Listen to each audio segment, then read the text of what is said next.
प्यारे बच्चों, आज हम एक रेखाखंड का लंब समद्विभाजन करना सीखेंगे कि एक रेखाखंड का लंब समद्विभाजन कैसे किया जाता है।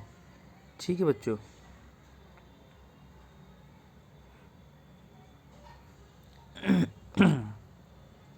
देखिए बच्चों, सबसे पहले तो आपको इसके लिए ज़रूरत पड़ेगी प्रकार, पेंसिल, स्केल। ठीक है, प्रकार, पेंसिल, स्केल, इन चीज़ों की आपको ज़रूरत पड़ेगी। सबसे पहले आप क्या करेंगे, आपको कोई भी रेखाखंड दिया हुआ होगा कि 5 सेमी का एक रेखाखंड खींचिए या 7 सेमी या 10 सेमी का एक रेखाखंड खींचिए। तो सबसे पहले आपको एक रेखाखंड खींचना है। ठीक है, तो जैसे हमने एक लाइन सेगमेंट, एक रेखाखंड हमने बना दिया। ठीक है, ये हमने एक रेखाखंड बना दिया है। मैंने इसका नाम लिख दिया है ए बी। मैंने इसका नाम लिख दिया ए और बी। ठीक है बच्चों, अब आपको क्या करना है, अब आपको प्रकार का यूज़ करना है। इसके बाद आप प्रकार में पेंसिल लगाइए और प्रकार को आप आधे से ज़्यादा, ए बी का जो आधा है, आपको अंदाज़ पता होगा ए बी कहाँ से यहाँ तक है। ए बी जैसे मान लो यहाँ से यहाँ तक इतना बड़ा है, तो आपको इसके आधे से ज़्यादा, मतलब यहाँ से लेकर के यहाँ तक इतना आप प्रकार को खोल लीजिए। ठीक है, प्रकार को खोल लीजिए आप इतना।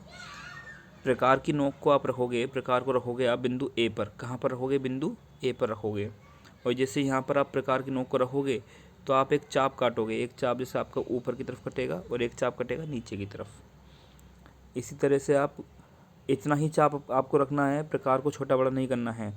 अब आप प्रकार को रखोगे बिंदु बी पर। बिंदु बी पर रखोगे, यहाँ से आप वापस वही चाप काटोगे ऊपर और नीचे। देखो ये दोनों चाप ऊपर नीचे कट गए हैं। एक तो हमारे पास ये वाला बिंदु आ गया है, एक ये वाला बिंदु आ गया है। हम इनको नाम दे सकते हैं, ये बिंदु P है और ये बिंदु Q है। ठीक है बच्चों, ये P और Q दो बिंदु हो गए। आप इन दोनों बिंदुओं को मिला दीजिए। इन दोनों बिंदुओं को आप मिलाओगे तो ये आपका रेखाखंड का लंब समद्विभाजक हो जाएगा। ठीक है बच्चों,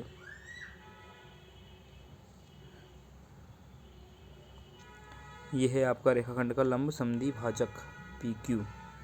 ठीक है,